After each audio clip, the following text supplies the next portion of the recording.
Violence with the wine bottle shocked everyone around them. Harold stared at the young man, whose face was now covered in blood, and sneered. "If you don't get out of here, I'll break your leg." The young man gritted his teeth, clutching his head. "Okay, you've got guts. You just wait." After that, the young man held his bleeding head and hurried out of the restaurant. Harold, "Idiot. You're going to threaten me? Please. Who in this city is Harold afraid of?" He then turned to Elsa with a smug look. "Elsa, guys like that are everywhere. Don't let him get to you. Let's just keep eating and forget about it." The whole thing had ruined Elsa's mood. She just nodded without saying anything. Throughout the rest of the meal, Harold tried several times to lighten the mood, but Elsa wasn't having it. In her mind, Harold wasn't just incompetent, he was also reckless. He was not the kind of man she was interested in at all. Harold had thought that standing up to the guy would impress Elsa, maybe even win her over. He never expected that it would just make her more repulsed and disgusted by him. This left him feeling completely dejected. He hadn't realized Elsa wasn't into guys who resort to violence.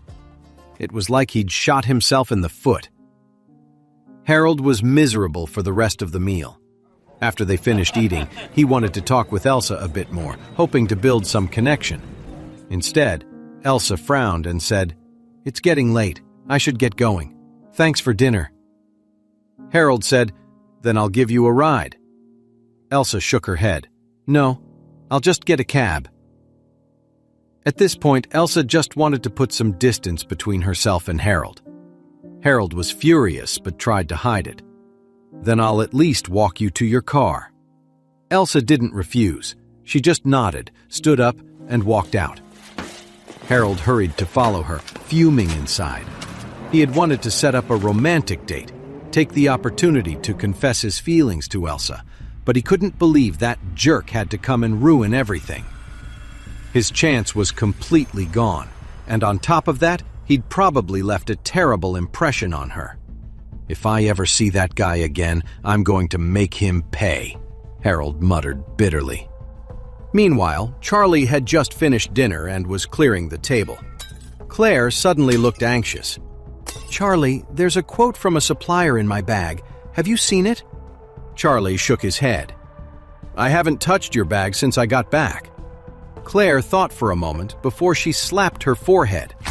"Oh, the documents must have fallen out in the meeting room at the Grand group. I need them for tomorrow morning.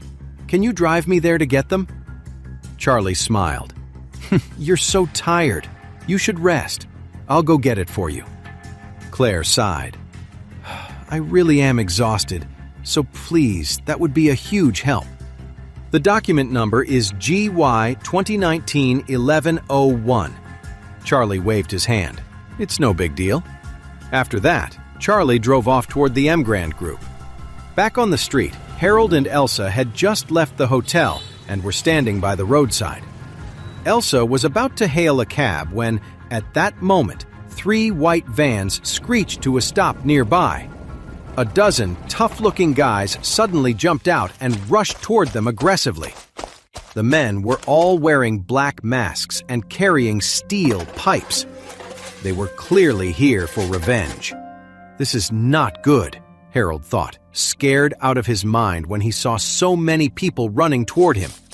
Elsa saw it too, and her face went pale with shock. She guessed this group of people must have been sent by the young man from before, looking for revenge. From the looks of it, she was afraid they were going to get seriously hurt. Sure enough, the young man, now with a gauze bandage on his head, stepped forward and shouted, "Damn it! That's the guy!" As soon as he said that, the whole group charged straight for Harold. "I'm the young master of the Wilson family. You can't touch me!" Harold yelled, trying to sound tough, even though he was terrified.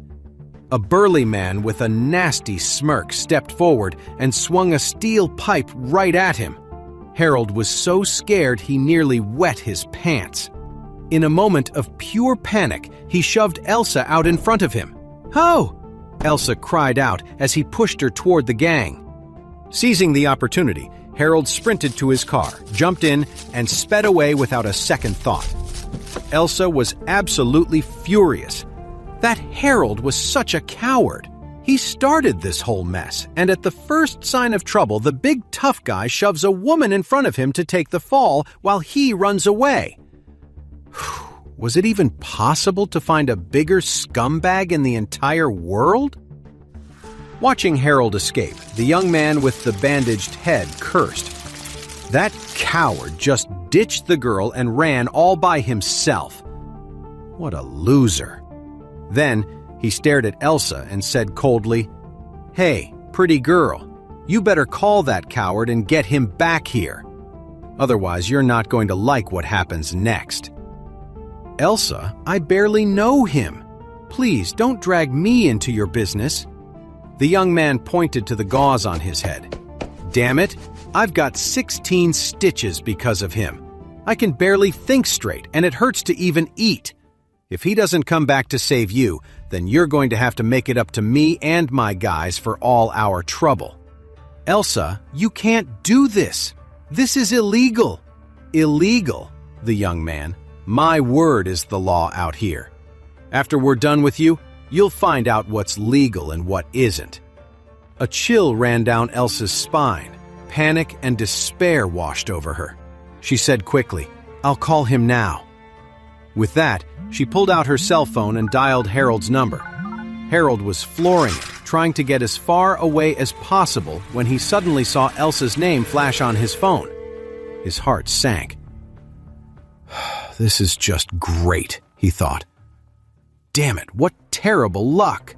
He'd been told to get close to her, to build a relationship with the Gardner family so his own family could move up in the world. Well, so much for that.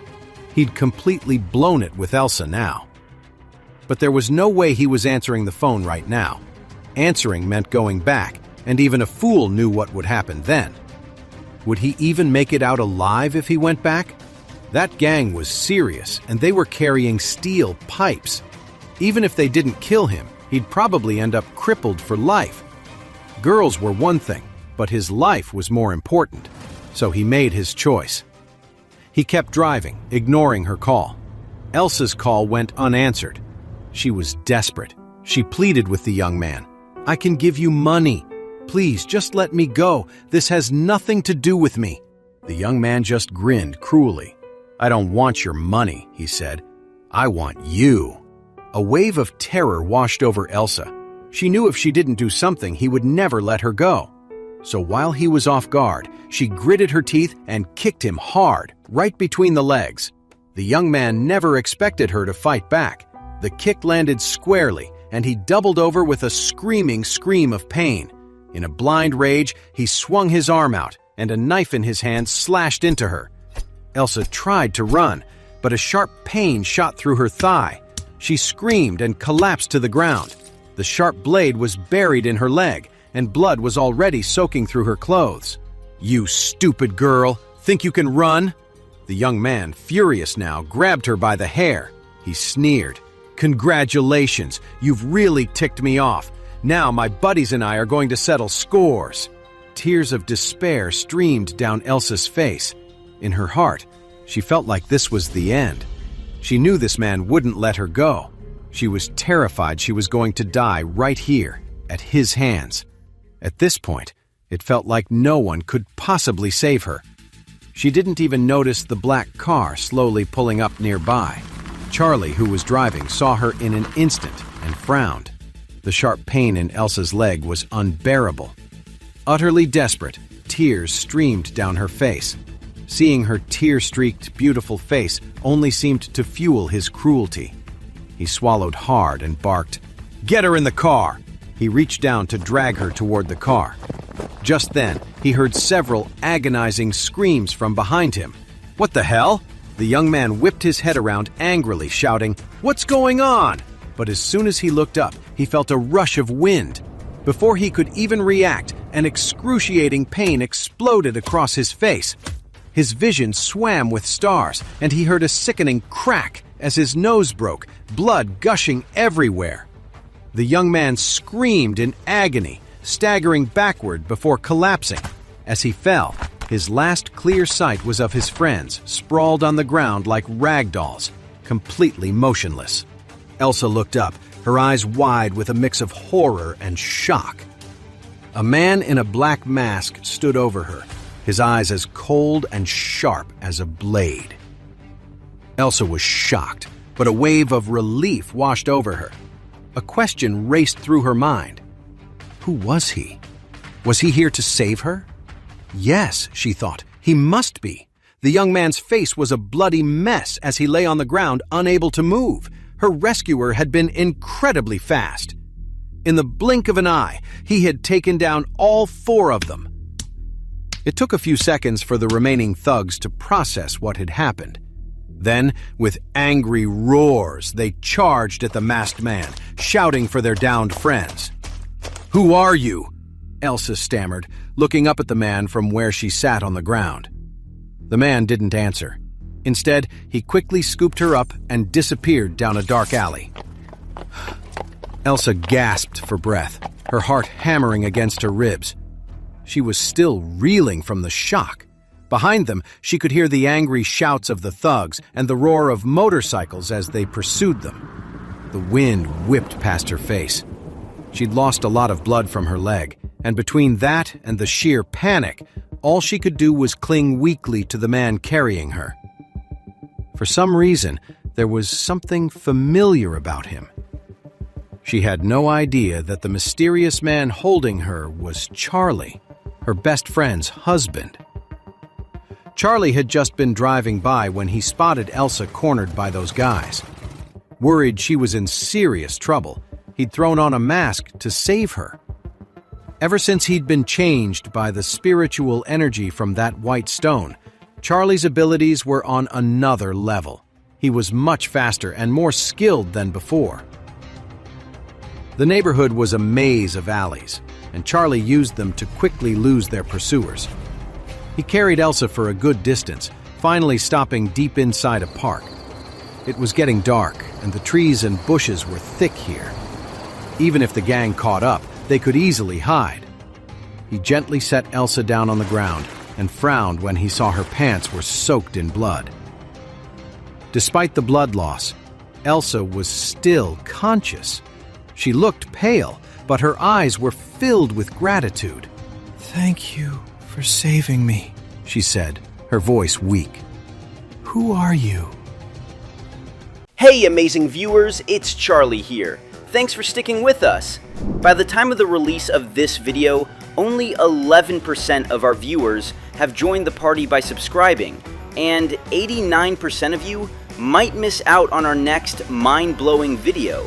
So what are you waiting for? Hit that subscribe button and join the exclusive club.